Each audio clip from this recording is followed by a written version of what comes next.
How is everyone today? Is everyone doing well? Hopefully you guys can all hear us, but thank you so much. We're about to begin.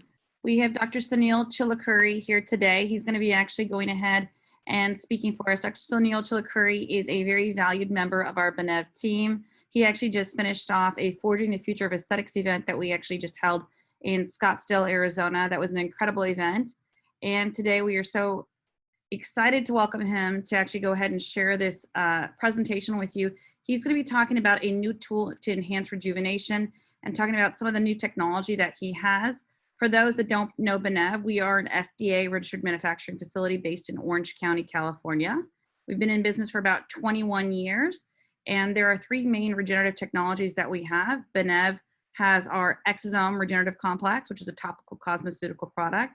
We also have Miracupedio threads and our Sylfirm X RF Microneedling Device. At the end of the presentation, Dr. Suneel Chilukuri will be asking for any questions. So I'd ask that if you could just go ahead and mute yourself during the presentation and then go ahead and unmute yourself as he asks if you have any questions. You can also feel free to go ahead and send any questions that you have during the presentation through the chat button at the bottom of the Zoom feature. Thank you guys so much. If you have questions, we did see your information when you registered, so we will be getting you in touch with your local representatives as well. And without any further ado, Dr. Suneel Chilukuri, I'm going to go ahead and mute myself. Thank you. I think I'm on. Can you guys hear me okay? Can you wave if you hear me? Okay, perfect. Thank you guys for joining me. So some of you have had the opportunity to work with Sylfirm, which is a pretty unique device, and it's just a better tool that we have than ever before. And I'm just going to share some of our experience with that.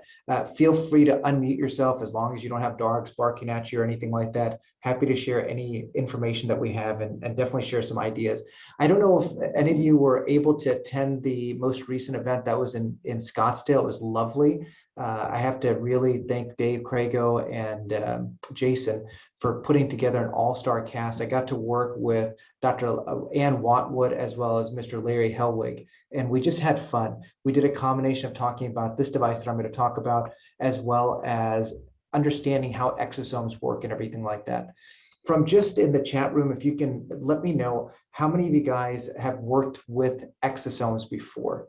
Let me look at this chat room. Hold on one sec. I'm not so technologically advanced. You know what I'm going to do? I'm going to ask. There we go. Here we go. Yes, yes, yes. Okay, good. So at least two of you have answered yes, that you're working with exosomes. And I think it's such a neat product. You know, in 2019, I remember speaking with Ethan, and I don't know that he was the big boss. He's the CEO of Benev, which if you haven't worked with, is a pretty amazing company because Benev actually stands for what the company does. It's something to benefit everyone. And there's literally tools to benefit everyone. That's a neat part. But back in 2019, one of the companies that they were working with as a distributor asked me to give a talk on exosomes. I said, okay, I don't know anything about exosomes. Tell me what they are. And nobody can really describe what it was. And they said, oh, it's a wound healing gel. And I've got so many different things. I said, I have stem cells. I was using PRP way before anybody else. We were using PRFM. And I didn't see the benefit of what it would do unless there was a clinical trial. So I remember jumping on the phone with Ethan. I said, I'm happy to introduce the technology. I like that it's something that's cutting edge because that's what my brand is built on, is bringing cutting edge technology to all of our colleagues because then it'll benefit our patients and our clients. But I didn't understand what it did. For those of you who are not using it, this is the best way I can describe it. Think about picking up a telephone book, and inside that telephone book, that's our body calling out saying, hey, I need this to come help me heal this. I need this to help with facial rejuvenation. I need this to help decrease erythema.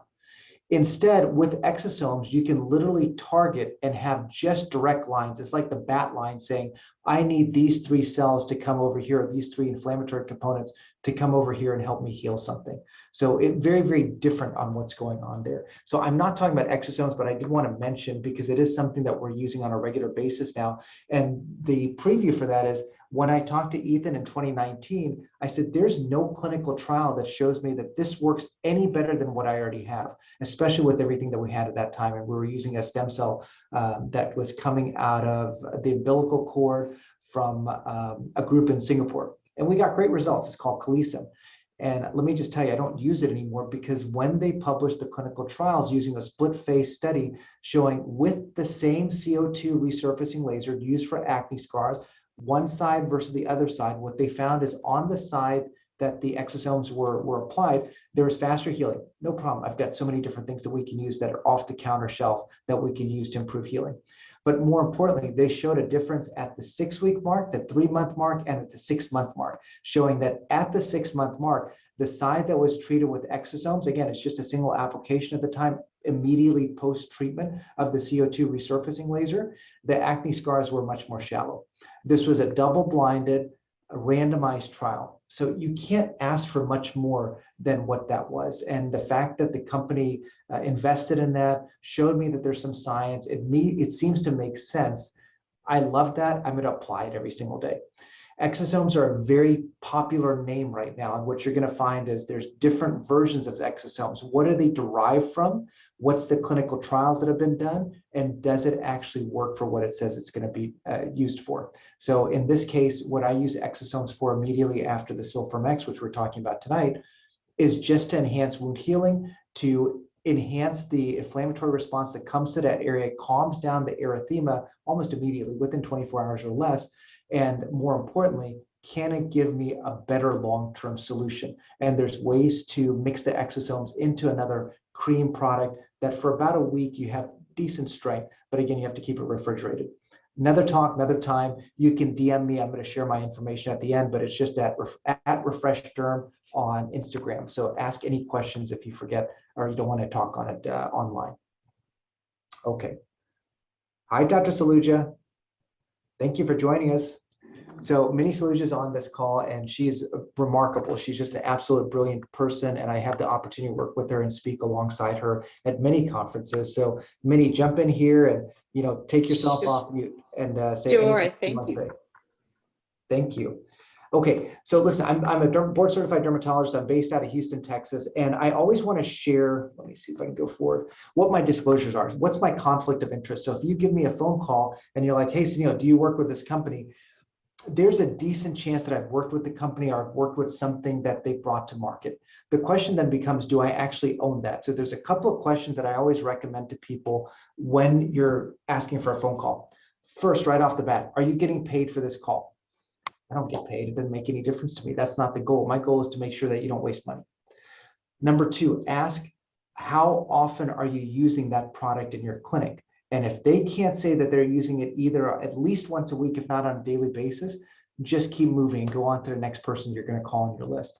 Number three, what's your ROI? So if somebody doesn't want to reveal to you what they paid for a device, ask them how much per day is that device bringing in, or how much per month, or how much per quarter. Because again, it gives you an idea, can this be something that's worthwhile? And for any of you guys who've heard me speak before, I always ask myself 4 basic questions before I bring anything into the office. And it can be as simple as something like a new syringe. I ask myself, is it safe?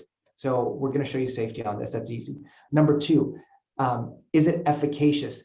Does it actually do what the manufacturer says it's going to do, or the distributor says it's going to do? So if it's safe and it's efficacious, then I'll go to proceed to number 3, where I'll invite the rep in, or I'll invite a speaker into the office to understand how it works. And is it easy for me as a practice owner to utilize? Why is that it's so important? Because even as just this past Sunday, we had somebody who left us abruptly on Sunday due to health reasons. And if I don't know how to use that device, I can't show the next person coming into our office how to use that properly. So I think it's really important you have to ask yourself those first 3 questions. And the 4th one I'm going to tell you in just a sec. Safety, efficacy, ease of use. The 4th thing that I ask myself, if all of those have check marks, yes, what's your ROI? Because as much as I love Ethan, I love Benev, I love the entire team that's here because they're just good human beings, I need to make sure that I'm also able to pay that device off and hopefully give amazing results to the patients that they want to finance and pay for. So that again is something that you have to ask yourself. And if all 4 of those check marks are there, then you might consider bringing a device into your office. So here, I just want to share with you what's our newest tool that we've been using. I'm going to share one case with you, and I hope this is familiar to most of you who are attending tonight.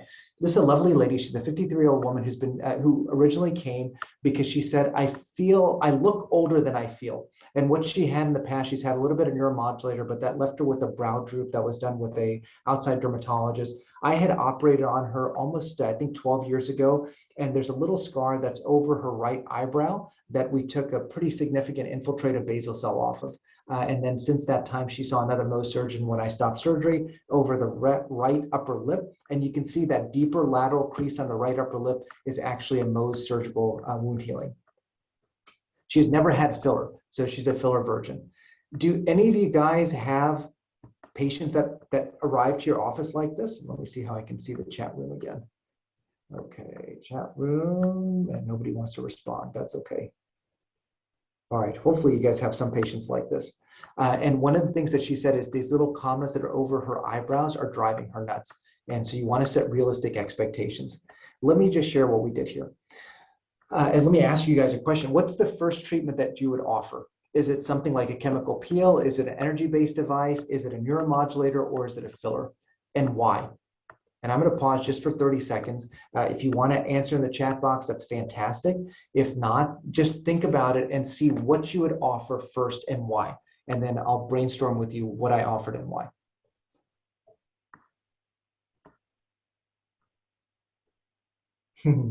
It says, Dr. Saluja, what would you do? Inquiring minds want to know, Minnie.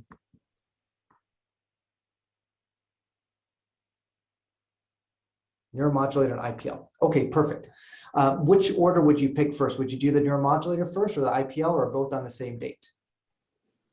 Both on the same date. Both on the same date. Okay, you're much more brave than I am. And you can. And you know, Jean Carruthers is an amazing mind. She's one of the forefathers of neuromodulator. And I've had the opportunity to work with her before, and she's super brave. She'll use an IPL. She's like, it doesn't matter if you do it before or after the neuromodulator. I am a little bit more cautious. I think it depends on what your IPL settings are and what it is that you're aiming to do. And again, if you have people that come in from a long distance, I may do the neuromodulator. I'm sorry, I might do the technology-based device first and then apply the neuromodulator, because what happens is as the face swells, it can shift where the neuromodulator is actually staying in place. And it can actually, it gives you more of a spread in some cases. So just be a little bit cautious, but yes, you can do both. Minnie, why did you choose neuromodulator and IPL? Because I want to make sure that she minimizes the wrinkles that she's creating. So I wanted to give her a smooth scaffold and just to clean up the coloration of the skin before I do other energy-based devices. Excellent. Good. I agree with you 110%. If I told you that she has melasma, would that change your energy-based device at all? Absolutely. Okay. What would you choose instead? Well, you probably already have this device. Pulsed RF microneedling. I would too. Good. So there you go. And so the reason that we say that is because part of one of the triggers for melasma is just heat, and the IPLs tend to generate more heat. If you're using a picosecond laser or a nanosecond laser, as long as you're moving it fast enough that you're not generating too much heat, you can break up some of the pigment. So I agree with Dr. Saluja for sure in terms of using a neuromodulator. In terms of the IPL, she doesn't know me yet. I operated on her a long time ago. She was never cosmetically inclined. I was just a little, taken aback that she came to see me all of a sudden, and she got referred by 3 other people apparently and finally got her way in. The reason I chose neuromodulator is because I'm always looking for a wow, and here's actually what I did. So my first session, I did apply neuromodulator. If you look at the screen, it's going to give you an idea of what I put in. You can see I'm trying to raise the right medial brow, the medial corrugator, as well as the procerus. I put 4 units there. I applied 2 units of neuromodulator, so you can put Botox, Jeuveau, Xeomin. If you want to use Dysport, that's fine. Just multiply by 3, and you're going to use the settings that I used. I want to calm everything down through here. I put just a single unit in a couple of spots here, mostly to soften the dynamic motion that's there. And then I used what's called a microtox or mesotox technique, and it's just using a half unit. There's multiple ways to do that, and that's not beyond what this talk is. So I just softened everything. I also applied a little bit of filler. And if you look at the top of the screen, it says neuromodulator and $signs. I charge a lot. And so I did charge her full price for the neuromodulator. I don't remember if it was $1,200, $1,500, something a little bit more expensive, because that's going to cover my cost as well as my expertise. I did choose to treat her with a little couple of droplets of filler, complimentary. She'd never had it. I wanted her just to see what it's not that scary. And you can see where I put a little bit of define along the melomental crease, as well as a tiny bit of Ultra Plus, because her left side seems to droop a little bit. And so again, what else can we do that's a value-based service? Because typically I charge a lot. I think if I'm not the most expensive in Houston, I will be, because I'm going to check and see. And it's not a bad thing to have expertise, but if you have expertise and you're turning people away at the door, you want to make sure that you're getting a value for what you're doing and charging appropriately. So in this case, I did give her a couple complimentary things. I did a complimentary chemical peel, and I did charge her and recommend skincare to her because I want to make sure she's going to get that wow. And so let me show you what she looks like. This is what she looks like at about 4 weeks later, and that's typically when I bring people back in. So she's smoother, she looks a little bit better, and more importantly, when she says, I think I see a change, I have to share these photos with her just to say, hey, here's where we're at. As soon as you hear those words, wow, or that looks great, then you know that you have somebody that you've gained their trust. And that's my favorite 5-letter word in the office is trust. In this case, at the 1 month mark, and that's what I'm sharing here, just a couple of tips, is gain their trust. So whatever is going to allow you to gain their trust first, whether it's neuromodulators, whether it's fillers. In my case, I'm a certified coward, I'm a guy. So for me to do an energy-based device, unless it doesn't hurt, using maybe like a Aerolase, like an Nd:YAG or a laser genesis, if it's going to give enough of a change, I'm a little bit more of a wuss. I'm going to do something that is easy, that gives you a wow. Because we gained her trust, you can see she continues to come see us, and she sees us about once a quarter throughout the year. And here she is, she's 4 years and 6 months older on the right-hand side. I think she looks decent. Hopefully you guys think, I don't have to put the before and after here. She looks pretty decent. And over 4.5 years, she really hasn't aged that much. She looks a little bit more symmetric. I think those etched in lines are improved. She still has a few little static rhytids at the glabella, but looks decent overall. And you can see even just for her lips, she's got some improvement there. That's not using any laser. It's just doing a little serial puncture to subsize that area and lay down like 0.01 or 0.02. So barely a droplet of some type of HA filler, usually something a little bit lighter. I introduced at this time on December of 21, she's getting ready for her daughter's wedding. I said, hey, listen, we've come up with a new technique and I want to see if we're going to give this to you as a wedding gift. Would that be okay? So she said, sure. And again, why does she let me do whatever the heck I want to do is because I've gained her trust. It's not just about whether she's willing to pay or not. I didn't charge her anything for this, but I want to show you the result. So here she is. She is now 4 years and 7 months older on the right-hand side. So hopefully you can see a change. Right, I'm going to go backwards. I'm going to show you forward. So nice change. In this picture, there she has nothing on other than whatever you put on your eyelashes, mascara, I think it is. That's it. Not even any lipstick. So the question becomes, what happened, right? And this is what we had. We added energy-based tools. And when you look at this chart, you can see we have a variety of tools that we can utilize. We have surgery, of course. We have lasers, and lasers can penetrate at different depths depending on what you're trying to do with them. We have high-intensity focused ultrasound. That's your alt therapy. And there's 2 other devices that are coming into the space now. And this is also your soft wave. You can use solid state diodes, and you can use fractionated radio frequency. You can use focused radio frequency, and of course you can use helium or nitrogen to achieve some results. In this case, let's just talk about fractional radio frequency. And let me give you a little quick rundown on the history. In 2009, we first started describing what happens with introducing energy into the needles that we're inserting. And what we found from this study in 2009 that was published, and actually the study was done in 2007, is that you can get some neocollagenesis. And as a byproduct of activating the fibroblast, you're also going to get some neoelastogenesis, a new elastin as well. So we know that. And this occurs after 1 treatment session. You can see some appreciable change histologically by 10 weeks or less. In terms of radio frequency, what is radio frequency and how does that energy work, right? It's different than ultrasound. Ultrasound is going to use a vibratory type effect. With radio frequency, the most important component is changing the polarity from a positive to negative. And as you're doing that, it actually changes, it actually attracts or pushes away the polarity of your water molecules. So one of the things that I always caution, especially if you're going to use radiofrequency microneedling, is to make sure that you have good hydration. So if you have somebody that's an older patient, think about using something that has no consumable. You can use your, again, your Nd:YAG, you can use your picosecond device, you can use your Clear and Brilliant, anything that's gonna kind of activate the cells a little bit, improve the epidermal quality. You can use just a chemical peel, which costs you nothing. It's a few cents on the dollar. And that way, in addition to how you're improving the overall skin quality at the DEJ, the dermal epidermal junction, you're having decreased transepidermal water loss. You're going to have a better healthy barrier. You can also have that patient hydrate. And one of the, it's a free app that you can download. It's from BTL, but it's free on both the iOS system as well as the Android system. And it's called the BTL Fit app, FIT. And that's something that's simple. You can track what your patient is doing in terms of water content. And if you have somebody that's super dry, it's an arid climate. If it's Chicago coming out of the wintertime, I know there's some attendees here from Chicago. If it's in Arizona where it's just so dry right now, you want to make sure that that water is hydrated. Because what's happening is as you're pulsing the positive, negative, and the radio frequency, it's going to turn the water molecule. And as you have more turning of the water molecule, you're going to have more friction, which then leads to heat. So that's how it all works.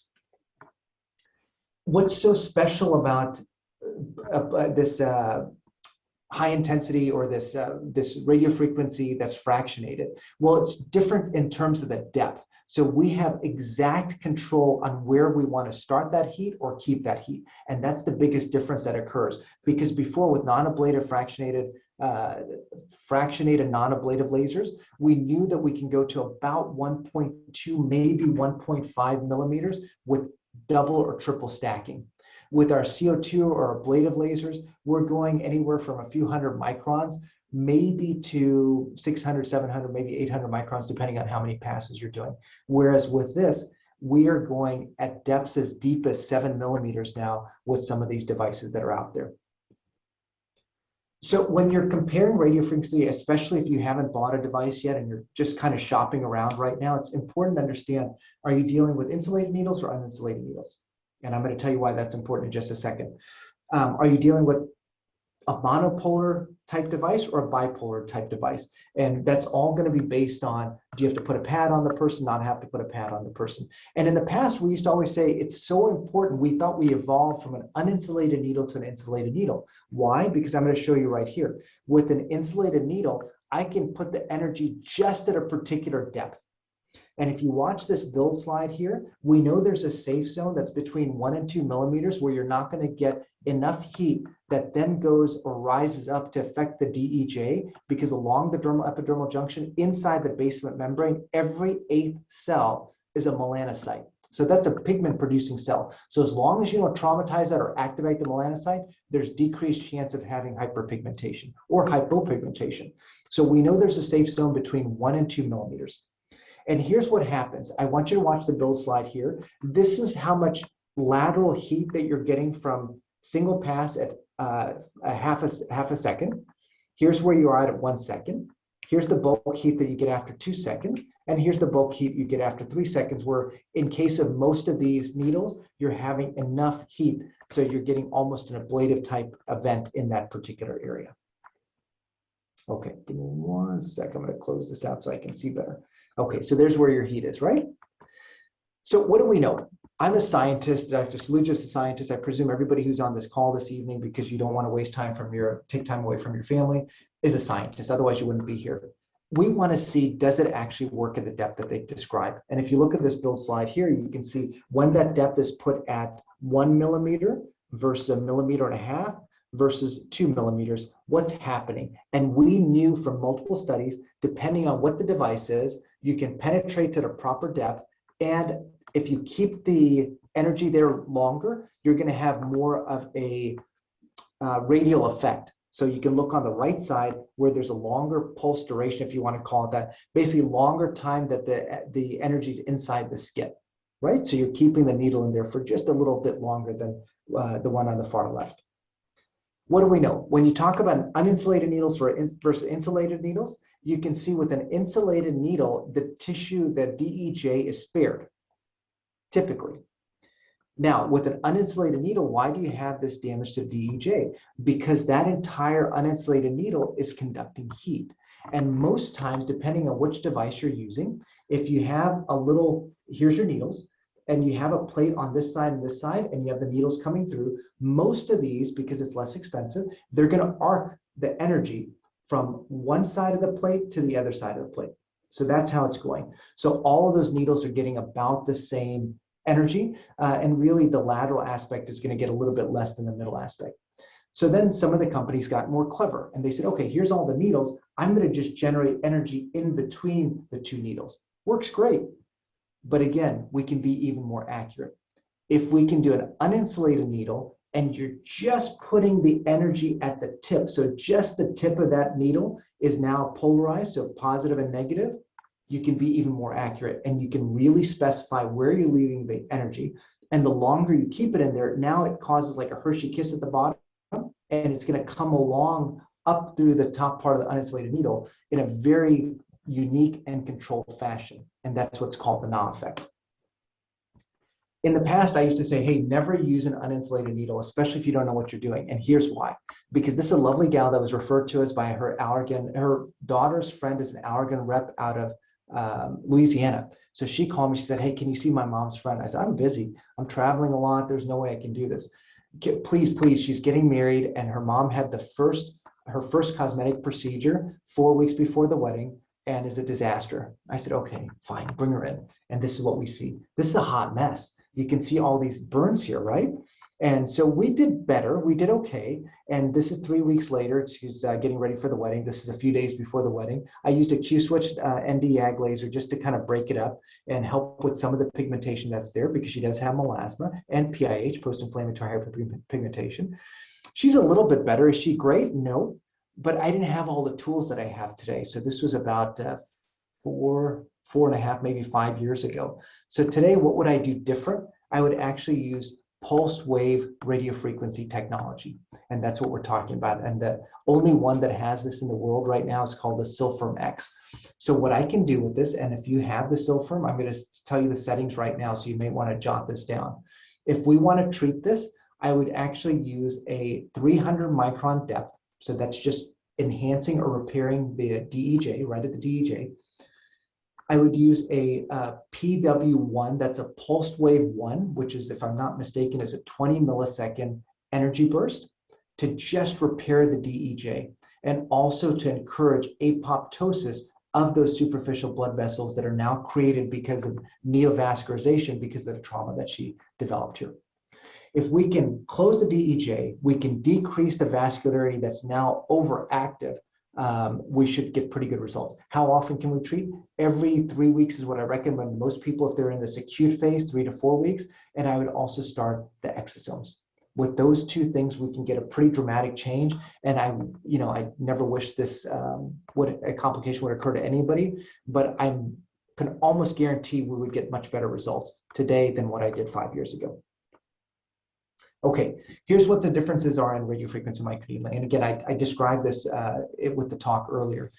It's where's the energy being held, how is it being created, and with the specific Na effect, which I'm going to show you in just a second, it's the energy is just at the bipolar tip. At the each one of those needles has a bipolar tip, and you can dictate how long you want that energy to focus, to fire, and then it'll slowly come up the shaft of that needle.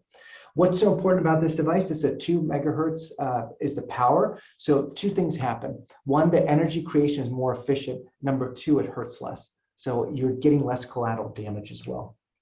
And if you look at the bottom right of your screen, that's where you're going to see the difference between an insulated versus an uninsulated needle with the Na effect in specific. Okay, so what's a Na effect? I'm going to show you in just a second. Here's an example. Just watch the screen if you don't mind, because this is going to be a video, and this is just timing out what we're able to do. So this is the Na needles, Dr. Nas. This is your Sylfirm. His previous generation was called Scarlet. And you can see that the longer you're heating it, now that energy goes from the tip of the needle up through to the DEJ, and that takes about 0.7 seconds. Interesting, right?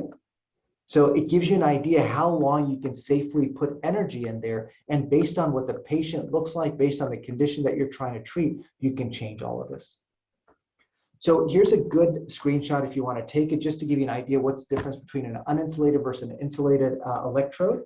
And you can see with the uninsulated on the left, which is the Na effect, you can literally keep the energy in there longer to really figure out how close to the DEJ that you want to come with that energy, versus with the insulated electrodes, and there's only two that allow you to change right now anyway, there's only two that allow you to change how long you want to keep it in there, and that's your Infini, and the newer generation is called the Genius. But again, quite a different device, because with an uninsulated needle, I can use this like a heat gun to literally reset where the skin sits on the fibroseptal network to create this vectoring lift that we're seeing with that patient that you saw. Couple of questions that you want to ask yourself if you're testing different devices. Number one, when a device is set to, let's say, 1.5 to 2.5 millimeters for the depth, do they actually go to the set depth? Well, let's figure it out. Here's a Instagram post, not mine, and look and see what's happening. And I hope this is nobody on the call. If it is, I'm going to call you out on it and say you should be embarrassed. Look, it's just bouncing off. So when certain people say, hey, that device is less painful, do a slow motion video. You can use your iPhone, you can use your Android, use it in 4K, slow it down afterwards to see, are the needles actually penetrating? And this particular device, it's well known for being quote unquote painless, because approximately 56 to 61%, I did multiple videos, and it depends on the first time I used an iPhone camera, the second time I used a professional Canon 4K video camera. And those are not penetrating. So 56 to 61% of those needles are not penetrating the skin. So of course it doesn't hurt. Okay, so here's why. There's two major reasons that you need to look at. Number one is, what does the needle look like? What's the sharpness? What's the way that the tapering is there? And number two, you need to also examine the motor. How powerful is that motor? Is that motor causing it to bounce off? Is it the needles are a little bit too dull, even though they look sharp and they feel sharp to your naked skin? Is it that they're not penetrating well? So I want to show another slow motion video. So I'm going to show you in just a second. All of these devices, 3 different devices, are set at 2.5 millimeters. You ready? On 3. 1, 2, and 3. Watch what happens with the needle insertion. And this is just going through Jello. This is something that my mother made. Right? So look at that gap on the middle one, and look, the third needle, again, this is just Jello, doesn't even penetrate to what they're saying it is at a 2.5 millimeters. That's embarrassing. But this is something that's easy for you to test in your office. Have the rep bring the device in, simply cook up some Jello. It's simple, or you can buy it over the counter now. Get the orange stuff, that tastes the best. Afterwards, you can eat it. And then have those fire in there. Put it in a clear glass container, have it fire, and see what ends up happening. Okay. So what's new today? Pulse wave technology. You already heard from Dr. Saluja as well as myself. We're using this, and that brand, or the only one that's out there right now, is called Sylfirm X. It's the 2nd generation Scarlet. And what this does, it can actually affect and improve pigmentation, including melasma, as well as rosacea. And just like you, I called BS on it. I said, that doesn't make any sense. You heard me talking earlier with Dr. Saluja about IPL, and that generates heat. When you generate heat, what happens? You activate the melanocyte pathway. And so when the melanocyte's activated, you get more pigment. So how does that even make sense? So I talked to Dr. Na, the inventor of the device, and he said, you know what? We'll send you some articles, because I want to make sure that pathophysiologically, it actually makes sense. And if it makes sense, then there's a theory, and we have to just make sure that the device that they're saying does what it does. So here's the theory why. Inside patches of melasma, inside specific patches of melasma, there's something called senescent fibroblasts. And I describe senescent fibroblasts as my parents now and grandparents. So what ends up happening?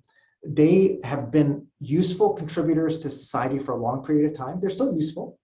They have wealth of knowledge. But the problem is, if you get stuck behind them, especially a group of them walking across in a row, it slows everything down. And think about those fibroblasts that are resting, the senescent fibroblasts, the same way. They're taking up some space, they're slowing everything down, they're not allowing the more youthful or healthy fibroblasts to actually do their job, which is to produce collagen. They're not apoptotic. Apoptotic fibroblasts indicates that they're programmed for cell death. They're going to be cleared out of there. So in this study, this was published in, I think, 2018. Let me see, hold on. I can't see the top of my screen here, but hopefully you guys can see. Oh, sorry, I'm going backwards, I apologize.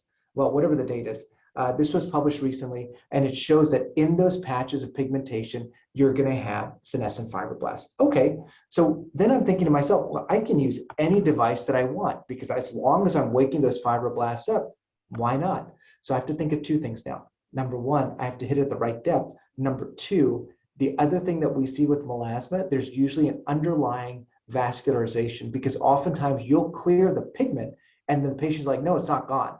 And you're looking and you're pressing on, you're like, well, this is just blood vessels, but that's still part of the melasma. And so as we continue to have birthdays, we have a very superficial layer of tiny, tiny, tiny telangiectasias and blood vessels that are hyperactive. And yes, we have Nd:YAG lasers, we have pulse dye lasers, we have other types of lasers that can go and close this off, and they cause a coagulation. So you're taking, let's say, a 6-lane highway, eventually you're closing it off. The problem is these blood vessels, they basically live in Louisiana. But Minnie, you're in Charleston, I think, right? You can say Charlotte, I'm sorry, you're in Charlotte. Yeah. So it's just like your Charlotte drunk drivers, what ends up happening, you got that closed blood vessel, but occasionally there's a drunk driver that comes through and they're gonna open it back up. And the same thing happens with those blood vessels. So even though you coagulated them with your laser, they're still there. What happens with pulse wave radiofrequency, you're now taking those cells in that area, you are coagulating some of them, but what we found, and I'm going to show you with histology and electron microscopy as well, that you're causing programmed apoptosis or programmed cell death by using this frequency and this heat amount. Pretty amazing.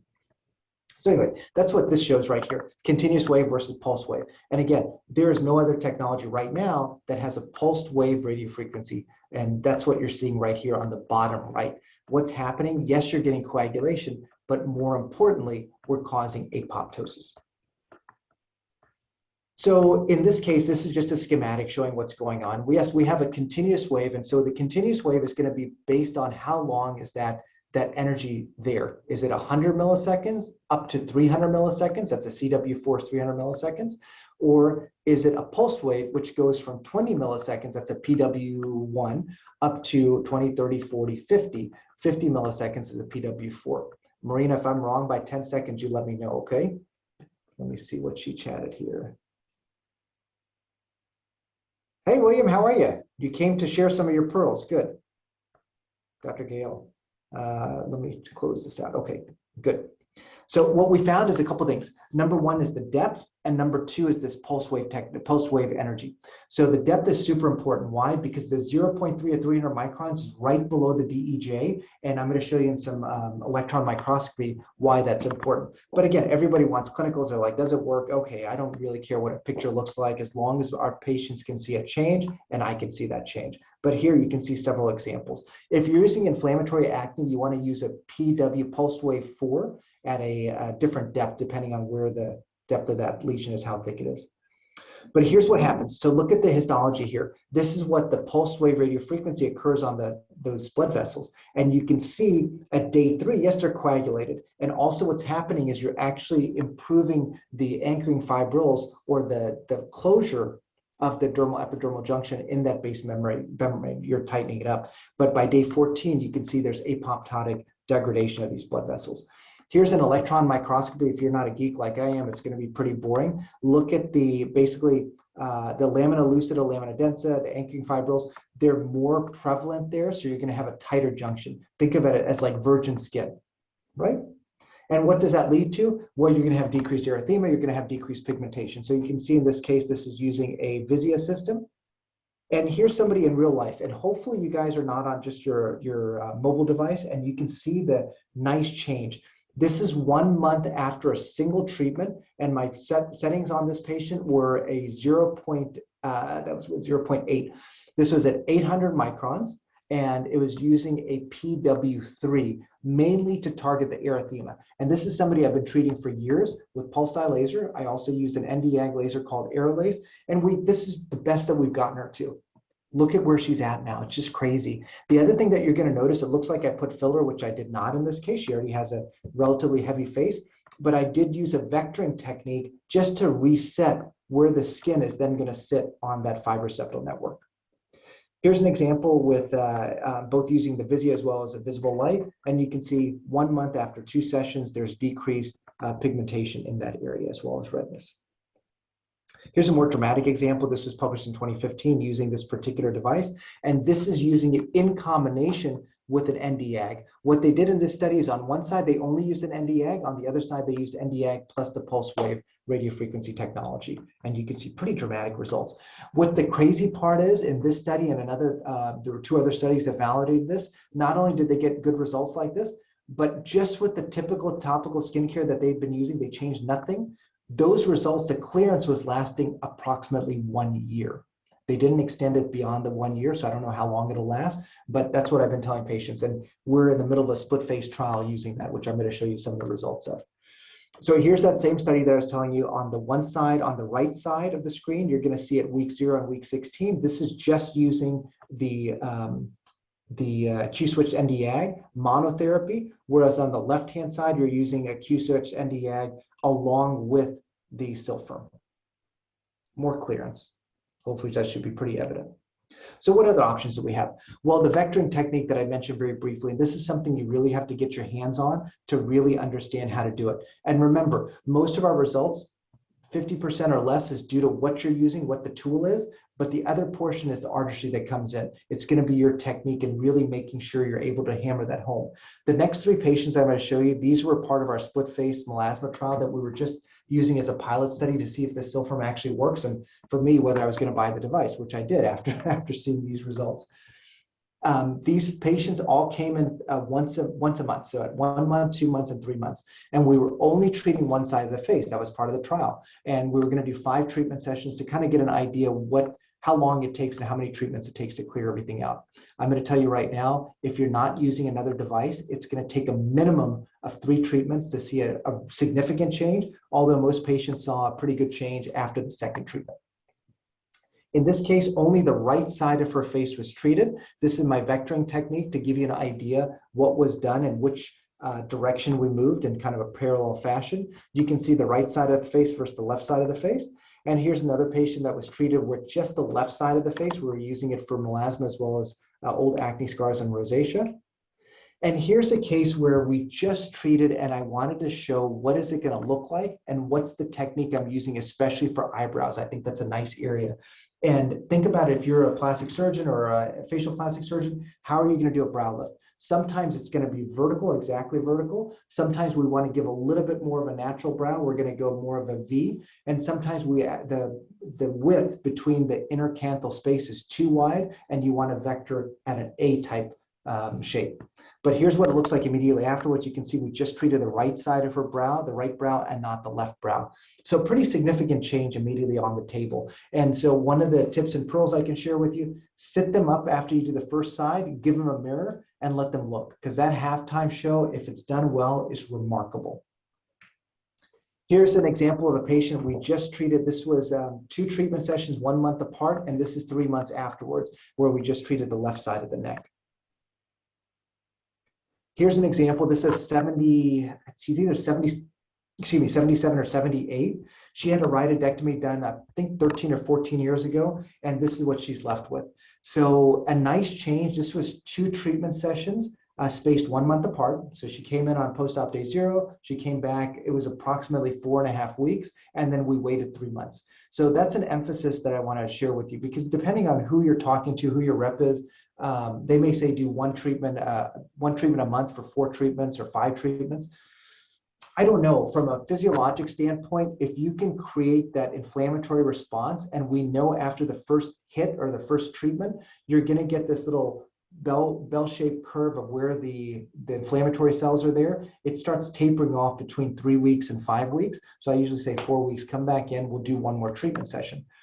Those cells that are now going home at that 3 week to 4 week mark now say, wait a minute, we still need you there doing some more work. So they get recruited and they call some of their buddies in. And now with the second treatment, those cells tend to stay in that area. And again, this is wound healing principles. They tend to stay there for 2.5 to 3.5 months. So I say, come back at 3-month checkup after the second session. We'll look and see where you're at. and determine whether we need to do any more. Okay, what are the practical pearls? I'm going to take you home on this. So you can see, again, this is our lovely lady. And the question was, what was done? I'll show you. So this is between 2017 and 2021, so 4 years and 6 months. The only thing I changed in December, I tried a new protocol that we came up with. You can use either an Nd:YAG, an IPL, use something that's going to kind of help with a little bit of the brightness of the skin. Use your Sylfirm X, again, using a vectoring as well as a stamping technique. I used a vectoring technique over the eyebrows as well as the lateral cheek. I did a little bit of stamping vectoring to give the upper lip, mucosal lip, a little bit more pop, as well as the lower lip. And then I went back and I stamped under the eyes as well as in the glabellar lines and perioral. And then I use what I call a skin polisher. Any 1927 thulium can work. So if you have a BBL Hero, you can use the BBL at the beginning, Sylfirm, followed by the Moxie, or whatever you have in your office. I use Lays MD, I use Moxie, and then you can also use your Clear and Brilliant if you have the newer version. Here's a lovely lady, because the other lady I've been seeing for a long time. This is somebody who's a new patient. She is 3 months after the first treatment. To gain her trust, because I want to share with you what I did a bluff first. When she first came for a consultation, I said, she wants something that's a one and done. She wants something that's dramatic. And for me to gain her trust, I said, you're going to get the most value by doing an upper bluff. And that's just done in the office. So if it's not something that you can do, refer it out to your oculoplastics colleagues or plastic surgeon colleagues. What are the practical tips? So, a couple things. I always give people homework because I want to make sure that they're going to do some of their work at home and I can enhance those results inside our treatment room. So think about what's going to enhance those results. We're always customizing our treatments, and people often, they call the office, they're like, well, I don't know, he didn't tell me what I'm going to do next time. Right, because I don't know until I see you and we perform a proper physical examination. I do call it partnering when we do in-office procedures along with the at-home enhancements. And there's lots of stuff that you can use out there. Here's just a couple of examples. What are the chip and pearl? Photography is essential. It's key, and not just the 2D photography that we do. And at this stage where if you've grown a little bit, you may want to go beyond your iPhone, get a nice DSLR. You can also use, if Vizia is too expensive, because I think it starts at 13 or 14,000. And if you're doing a study version of the Vizia, that's 38,000 we just paid. Then you can do something that's less expensive. And I think this is either 1,500 or 2,500. This is called Capture. This is Austin. He parked it at our office for a few months just to try it out. I still have it right here in our photo room. What questions can I answer? Why don't you guys unmute yourself? Here's my contact information. So, I will leave you with that. You can just DM me on Instagram. I'm happy to answer any questions. Okay, let's see. What do we have here? Can you expand on the vectoring technique? What do you want to know, Miss Catherine? You can unmute yourself and just ask a question. Are you, just explain, are you treating just dermis? Are you trying to reach down the fascia? Is it just the direction that you're laying the pulses down in? Or I guess just expand on, because you described stamping versus vectoring. And so kind of what's the difference between those two? Stamping is pretty traditional, right? It's your RF that you just put there, you're stamping it up and down. And then with the vectoring, I'm taking the skin, I'm pulling it higher and I'm resetting it. I'm using the heat of the RF like a glue gun, but the glue is actually just heat. So I'm going to fuse the epidermis, dermis with the fibroseptal network underneath, and sometimes the fascia, depending on where we're going. Did that answer it, I hope? Yeah, that helps. So you're moving the tissue and then delivering the energy after you've shifted the tissue manually. Correct. And that's going to be very, very technique dependent. Yes. Okay. And so that one's one. Go ahead. Sorry, I do a lot of oral therapy, so okay. I'm used to kind of targeting dermis and fascia. So with this, are you only targeting dermis, or are you also kind of trying to hit those fascial layers too? Both. It depends on. Go ahead. And you can answer it all at once. Are you ever worried about reducing fat if you're kind of getting that gnaw effect if you're reaching down through fat to fascia? So I'm not worried about killing off fat, because that's going to take multiple pulses. I think, what Dr. Na taught me is if I'm going more than 3 passes, that's not a good idea. I think those are areas where you're laying down enough heat. And if you think about it, when you're laying down enough heat that's going to cause apoptosis, you're usually at an internal temperature. If you're doing just a single hit, like you can do with your alt therapy, you can go beyond the 72 degrees. That's going to cause permanent denaturization of the collagen. But more importantly than that, where you're just getting rid of the collagen, is your heat that it takes to cause apoptosis of the fat cell and causing fat atrophy. So you're not at high enough temperature. If you're doing it properly and you're following the directions, you're not doing more than 3 passes, you're not going to get that type of fat atrophy that you can see with some of the other devices that are out there.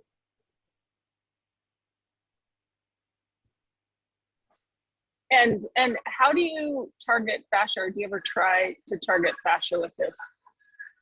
What do you want to do with fascia? I guess I'm not understanding the question. Well, so for tightening with full therapy, like on the lower face or above the brow, we're generally firing energy into the fascial layer and then into the dermal layer. And my understanding of it's the muscle, actually. You're not just hitting the fascia, you're actually hitting the muscle. Well, our goal is to just hit the fascial, because that's where the fibroblasts are, is in the fascia. Okay, but I'm going to call bullshit on it, but okay. That's marketing. Well, that's the goal. Well, and you can see it with ultrasound. So, I can see where the fascia is, and I try not to deliver energy intramuscularly, so I can adjust my pressure. So I don't think it's total bullshit. Okay. Histologically, tell me how that makes sense. So I understand what somebody told you is that there's fibroblasts inside the fascia. And again, this is not about alt therapy, and where I'm happy to chat offline on it.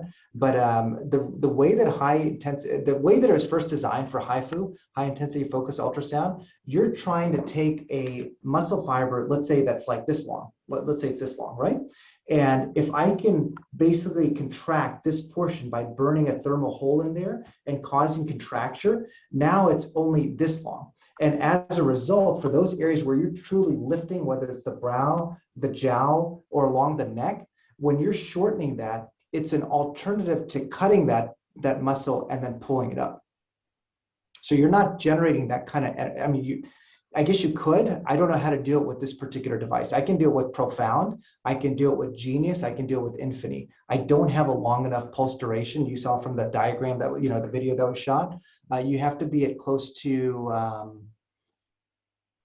probably 700 milliseconds or longer to actually be in the, and actually, you know what it is? I can tell you exactly what it is, because they found with Profound, you need about 3 seconds of dwell time, or actually being at that fascial or muscular layer, to cause enough contraction to see a visible difference. Thank you. Are you using, Ben, how do you think this performs for tightening? You talked a lot about pigmentation. I think it works great. Again, it's using a vectoring technique, but it's, figure out which tool is going to work the best for you. The reason that Softway came out and it's a better alt therapy, which I don't think it is, I think it dumbs down things. It's for stupid people like me. With alt therapy, I am not good at reading ultrasound. I can't tell the difference between the fascia, the muscle. I'm somewhere in that area, so I sucked at it. My results were terrible. It was a coin toss, 50-50, whether it worked or not. With somebody like you with your expertise, if you can see those proper layers, my suggestion is use your alt therapy to use it for muscle tightening, and then reset where your skin is to vector and reset it higher up on that fibroseptal network, which is not the fascia. I guess you can call it fascia. It's going to be the fascia covering the SMAS. Suneel, I was going to just throw in too that I love the pulse technique for the pigmentation, the vascularity, and we switch to the continuous wave mode when we're trying to target that fibroseptal network. And what's so interesting about radio frequency is that it's electrical energy, which is magic. There's non-chromophore dependence, so it gets down to that fibroseptal network to cause that contraction, just as you're saying, to give that little bit of a lifting effect. So I love the fact that there's continuous wave and pulse wave mode on this device. I think that's such a distinguisher. And I agree with you. And I think, again, it's, Gail was asking a question here, which is going to follow through with what you just said. He asked, have you been taught when we treat using Sylfirm, we should only treat discoloration or skin tightness, but not both on the same visit? And he says he asked because he's been treating stretch marks for discoloration, as well as the CW probably 4 for tightening at the same time, and gotten great results. So it's what Dr. Tisdale was asking earlier is, what is it that we're doing? I agree. As long as you understand the anatomy, you understand the histology, and you're trying to figure out what you're doing with it, this is just another tool, right? And the unique portion about this tool, because somebody else asked what's so special about Sylfirm, they must have missed the first part of the talk. It's a pulsed wave radiofrequency. It's the only one that goes only to 300 microns, which is 0.3 millimeters. That's the depth that where you have those superficial blood vessels, as well as you're improving the DEJ. So what is it that you're targeting? Just like Dr. Gale was asking. And, yes, we want to improve the texture. Okay, great. We want to cause some contraction. Sure. So use your CW4 at whatever depth you need to go to. Is it a 1.5, 2, 2.5, depending on what the depth is and where you're trying to generate that heat. And how long do you want to keep it in there? CW4 is going to give you 300 milliseconds. I agree with you, William, is that you can treat that depth for some of the tightening, and then I'll go back at a 0.8, so 800 microns, or a 0.7, 700 microns, and then treat with a PW3, a pulse wave 3. And I think that's 20, 30, 40, I think that's 40 milliseconds. And you can correct me, and William, you guys can correct me. I think it's 40 milliseconds that you pulse it, and then you can close off some of those blood vessels that are creating the erythema that lead to the stria.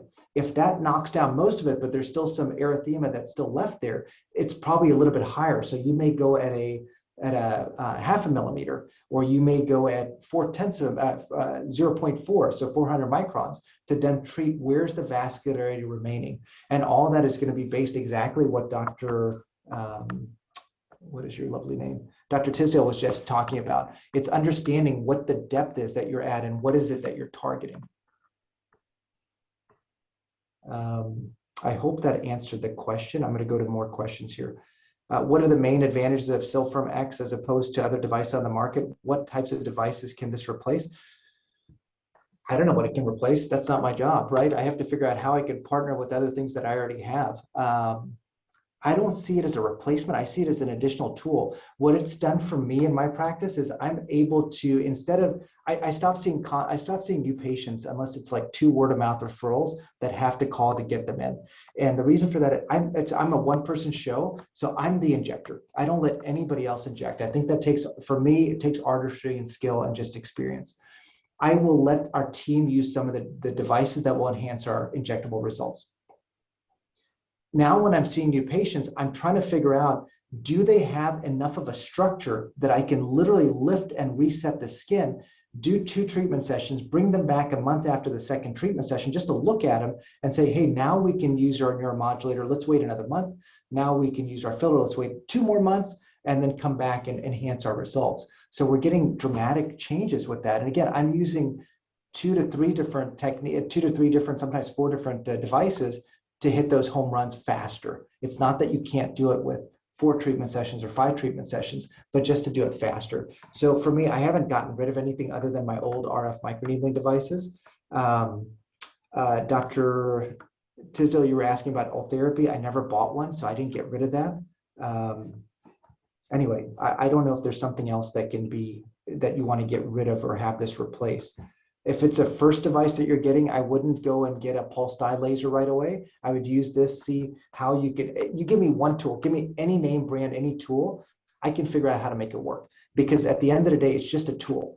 My job as a physician, my job as a dermatologist is to understand the pathology, the pathophysiology, and what is it that I'm targeting? And do I have a tool for that? And if I don't have a tool for that, I'm going to refer to somebody who's in the general vicinity that has that tool for that. One of the questions is vectoring and anchoring unique to Sylfirm X? No, it's unique to 2 devices, only 2 devices. The Scarlet, which was the predecessor to Sylfirm X, and Sylfirm X. Those are the only 2 that I know right now where you have an uninsulated needle that allows me to change and vector like we're doing with this. Dr. Dulab, you asked, Have you used this technology on body applications, crepey skin around the umbilicus? So I have. I can use it on smaller areas, but if you're talking about treating the entire abdomen, you're treating, and Chase Crago's on this call, and he has an amazing result that Med Spa did, where they treated the abdomen, got amazing results. For me, it's not a cost-effective tool for treating that large of an area. I just haven't seen huge success. I've seen great success. Let's say it's somebody who's super fit, who maybe had a baby and has a little bit of hooding around the umbilicus, or just a small pocket. Let's say 6 centimeters by 6 centimeters, no problem. I'd do that. If it's as big as my hand, my palm, and I put it over there, I'm like, okay, that's an easy one. We can do that for sure. And typically you're going to do depends on the depth of the skin and the health of the skin, but it's not uncommon to do 1 to 3 passes at a 1.5 CW4 power of 6. Have I experienced with exosomes for hair loss? So I do not. That's not a huge part of my practice. I hate hair loss, but I'm going to tell you, Dr. Diane Duncan, if you ever have the chance to talk to her or have her share some of her photos with you, or you may see her at ASLMS, which is coming up in a couple of days, her results are remarkable.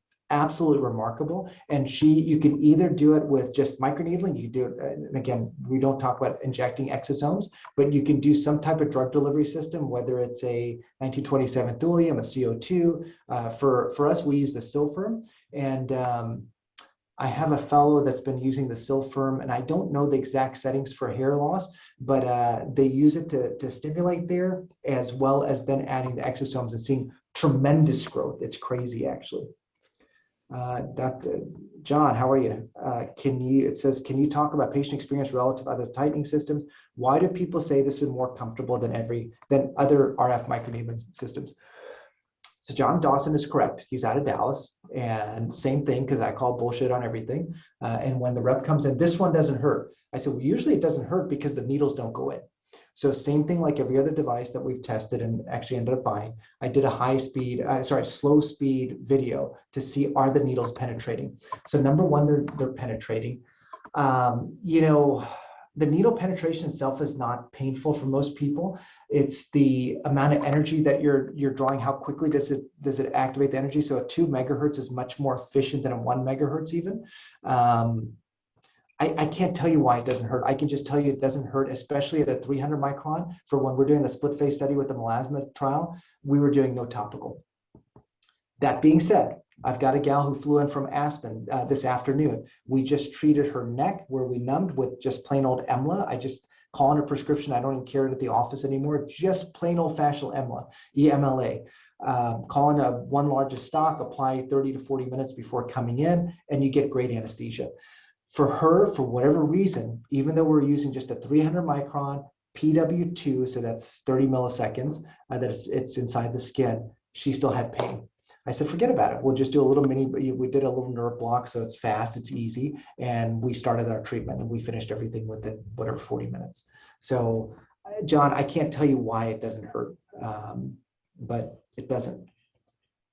Sylfirm X is backed by 25 clinical publications and can be safely used on Fitzpatrick level 1 through 6. You are correct. Thanks, Dr. Gill. It says there is a device that goes to 7 millimeter for treating the body. What is your thought on that depth? Dr. Foote, thank you for asking. There is a device and let's talk brand names, because this is a no BS seminar. That's called Morpheus. It's called Morpheus Body. It uses a wider set of needles that can penetrate 7 millimeters.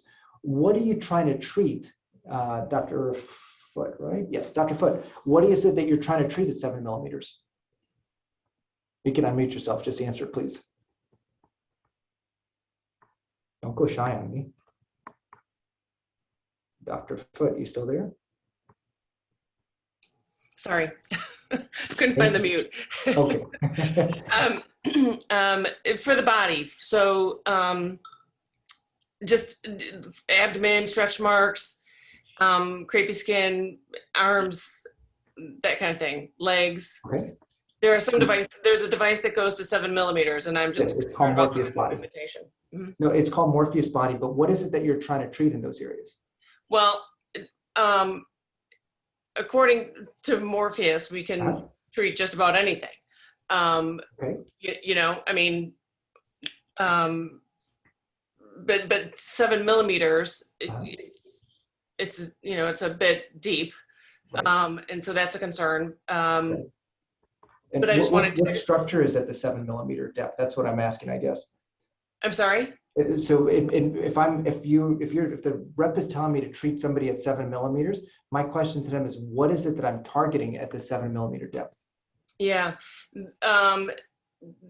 It's one of their selling tools. It's one of their selling advantages. Yeah, and to keep and it going. truthfully, and that's why I'm asking, because Sure. we're just starting our search, and we're in love with this machine, with this What's in? device. Right. I'm just trying to do my due diligence. As you should. Okay, so at the 7 millimeter mark, and I have the device, I've got the Morpheus body. I have used it twice over the last year. And here's why. I think it's a cool device. I love anything that's unique, especially, you know, I'm like a laser junkie. I love all this stuff. The problem is my habit is, you know, I've got to figure out a different habit. It's going to be less expensive to be dealing with drugs. It's ridiculous. So at a 7 millimeter depth, you're hoping to target some of the fat. And if you want to target the fat to cause apoptosis, you're creating enough energy in there, you really do need to put high energy inside there. And what that leads to me, at least for the people that I've treated, the 2 people I've treated, it's prolonged erythema. It's PIH, post-inflammatory hyperpigmentation. It looks like a waffle mark. Yeah. So is there a use for it? 100%. If your patient clientele is mostly body work, so abdomen, arms, I would not get this device. You're going to be wasting your money. Get a Morpheus, and then learn how to do either tumescent lipo or tumescent solution, or figure out a way that you can numb properly. You can use like these multi-prong needles to inject. But that's not, at least for me. I tried it on the body. It was a waste of my time, a waste of energy for me. I'm not saying you can't do it. It just depends on how much you value your time. Right. And that's kind of what we were thinking too. A lot of the microneedling that we do it's all facial. Okay. It's For very, face and neck very right now, I don't body. think there's anything better yet. Okay. And there's going to be something that comes along that's better. I hope Right. Dr. Na invents it. But when it comes, you know, if it works, I don't care what the packaging looks like, but if it works better than what I currently have, if it gives our patients a better result, I am going to dump this and I'm going to get the new one. Okay. Period. So I'm first and foremost, I'm a scientist. I'm not here to sell you anything. Right. But I'm happy to share my experience, and I'm happy to tell you that it works. Today we pulled it out. Hold on, I'll tell you exactly. Let me grab my camera. Hold on one sec. I'll tell you how many patients we treated today. Give me 1 second. So 1, 2, 3. We treated 3 patients today with that device. Yesterday we treated 1. Yesterday we didn't do so well. We only treated 2. Oh no, I'm sorry. We had Dr. Gipkin, Miss Gipkin. We treated 3. Tomorrow we've got 1, 2, 3. We've got 3. We got 4. Hey, tomorrow we're killing it. We got 4 that are scheduled for it. Thursday I'm out of the office. Would you be willing to share what your ROI is, what you charge for packages in that? Yeah, happy to share. Happy to share anything. And just so you guys can see, like, here's my little calendar that can you see it? Yeah. And it'll give you an idea, like, hey, you know, and don't look too quickly, but that's the patient names that are on there. And so when it's a certain color, I know that's the particular device that's being used. We charge anywhere from $1,500 to $3,500, depending on what we're trying to do.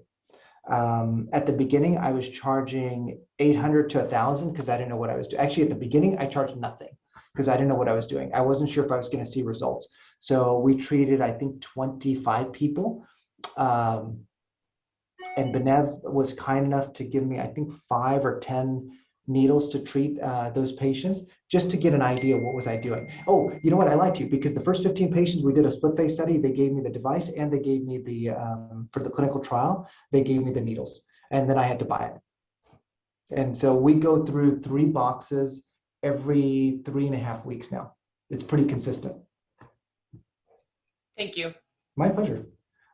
In terms of our overall revenue, because I worked 2 days less the last quarter than I did the 2019 and 2021, and our revenue is up by 17%.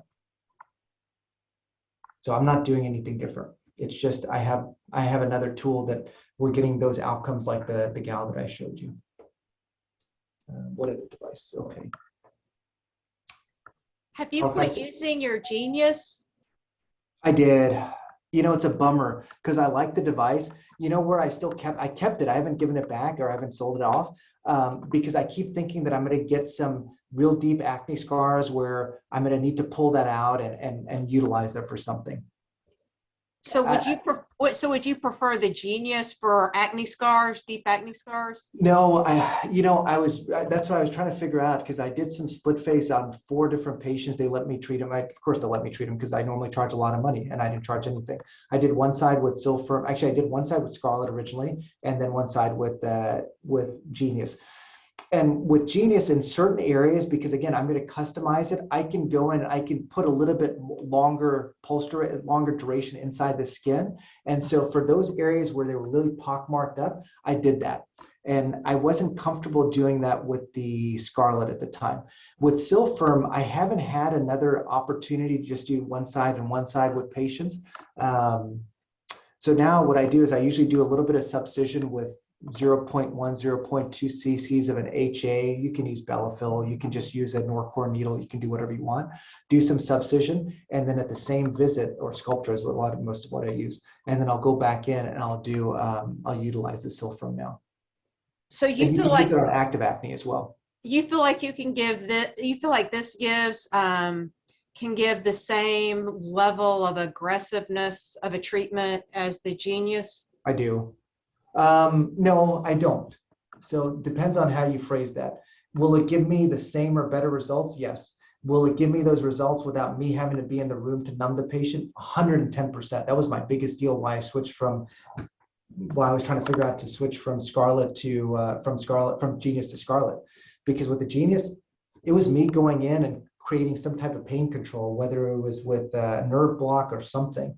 And I wouldn't do it too messy because there's so much fluid. These short pulses with the radiofrequency, they're not generating enough heat. If you're doing an internal heat vector with let's say face tight or thermi, that's a different thing. But these aren't generating enough heat if you're doing a tumescent solution. And you feel like you get equivalent results? At least equivalent, if not, I actually get better results because I can use it to vector the face now. I can use it to vector the skin, reset the skin higher on the fibroceptal network. Okay. Yeah, it's sad because I haven't reordered tips. And Susan, when did I buy the Sylfirm? Are you still on the call? Yeah, no, I'm still on the call. Not too long ago, actually. I would say earlier this year, I think. No, it's not this year. No, I've had it for longer than that. Let me check. I'll have to look. It was early summer. I remember it was early summer because I went to go see my wife's family when I was up in Boston. It would have been either end of June or beginning of July is how long I've had the Sylfirm.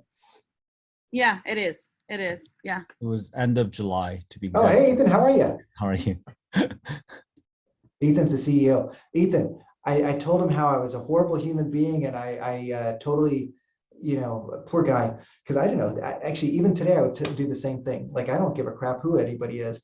Give me the science. And so I asked Ethan on that phone call when we conferenced in, that was December of 2019, either November or December of 2019. I was like, show me the data. Until you show me the data, I'll present it as there's something new coming on the market, but I don't know anything about it. And now we can present the data. Thanks to you. Yeah. Somebody, Dr. Lee had asked, how effective is Sylfirm on people of color with pigment issues? Did you miss the first part of the talk? Because this is specifically it specifically allows us to treat pigmentation and melasma. It's on skin types 1 through 6. How would you compare and contrast this machine with Genius and Morpheus? Okay, will you send that recording back out to Dr. Honeywell? Because I think that's what we already answered. Yes, most definitely. What are the questions, you guys?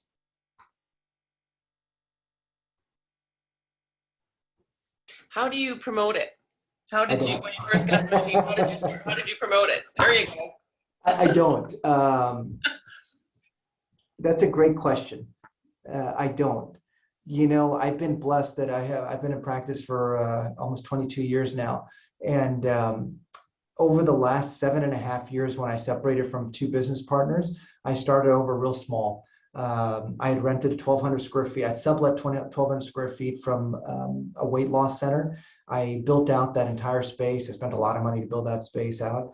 And I rented 2 rooms from them out of the 4 rooms. One was a closet, so it's like 3.5 rooms. I rented 2 rooms from them. And I was calculating what's my value of my time.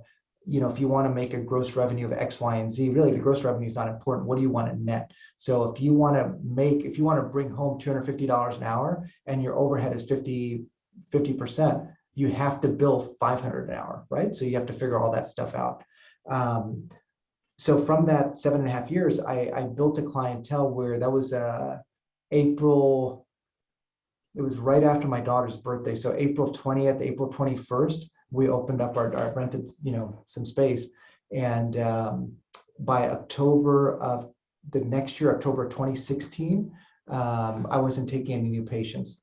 And so what I was honing was literally just those patients who trusted my ability, who were part of our refreshed family. And so now when something comes out, I look at them, I say, hey, listen, I want to tell you about something. We call it a CBL because it's a brightening and lifting treatment, and C stands for Chilukuri. It's just marketing nonsense. But it's easy for me to write CBL rather than 3 different devices or 4 different devices, because then I can use whatever I want. And I put, we have a practice concierge. I'll put CBL 2 weeks, CBL 4 weeks, whatever it is. Or we have another one where we do a combined treatment with the neck with another device, and that's called a CT lift or just a C lift neck. So if somebody is a good candidate, I'll say, hey, we use a couple of energy-based devices, because remember, this is not a laser, but we use a couple of different devices to get a home run. And then I just show them before and afters. And I can, from my phone that I was showing you, I can just push up those pictures to our TV screen. So each room has a TV screen. Okay. But if you want to market it, I mean, show great before and afters. More importantly, gain the trust of whoever's coming in. Mm-hmm. Mm-hmm. Right? If they already trust you, you're doing their Botox, you're doing their fillers, you're doing their other lasers, and you don't have experience with this device yet, that's okay. Spend whatever it is. I think it's $85 or $89 that it cost me for each one of those tips. It's a very inexpensive proposition to learn on people, and in trade for that amount that you're spending on that needle at the tip, make sure that client or that person that you're offering it to be a model for, that they're signing off on you own those photographs. So then you can put them side by side.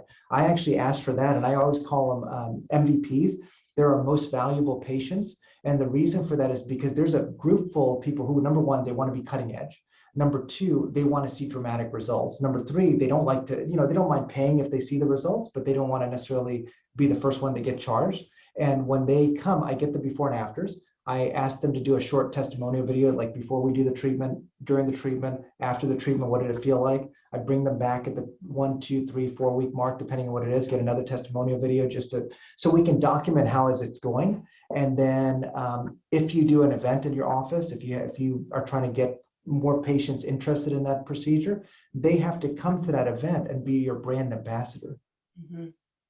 So to me, $100 investment, or I guess plus the cost of the device, that's really inexpensive compared to some of these marketing companies. And then just to touch on it, Dr. Chilukuri and the person who actually just asked the question, our company also offers quite a bit of resources when it comes to the marketing. And we also, anyone that purchases the device this year, prior to our customer appreciation event, our Benev Academy, which Dr. Suneel Chilukuri will be our moderator for our event, you will actually also be learning about different techniques and tools to market your treatments in your practice. So definitely talk to your local regional rep. And if you don't have one already, we will be reaching out to each of you after the webinar as well. Dr. Healy asked, when comparing Scarlett and Sylfirm X, is one faster treating time? How exactly is the Sylfirm less painful? I use Scarlett and tolerance can be an issue. So even with Scarlett, I'm not getting a tolerance issue using the topical. It's just, again, it's EMLA. Apply it. I tell them to put a thick coat on. It should look like the white of your wall about 30 minutes to 60 minutes before they come in. And we haven't had an issue. I don't think it's any faster. I don't know. I would ask Dr. Na. He's the inventor of the device. But I don't think it's any faster or any slower. It's definitely not any slower, I can tell you that. But you can treat different conditions. It's not just the fine lines and wrinkles and stuff. It's really, you're treating the reds, the browns. It's just a more versatile tool. So I think we're about 20 minutes over, and I appreciate you so much, Dr. Chilukuri. I know that you're someone that really wants to invest in everybody on here, and you would be spending quite a bit of time answering everyone. I want to be respectful of your time. Thank you so much for sharing all your pearls of wisdom with everyone tonight. And I thank everyone that attended. If any of you have any other additional questions, feel free to just send us a message, and we will make sure that it gets to Dr. Suneel Chilukuri. And if you have any questions regarding the products, the specials that we have, please reach out to your local rep. If not, just reach out to the email that we're going to be sending you out tomorrow, and we'll give you some more information on everything. I hope you all have a great night. Thank you so much for joining us. Again, Dr. Chilukuri, thanks so much for your time.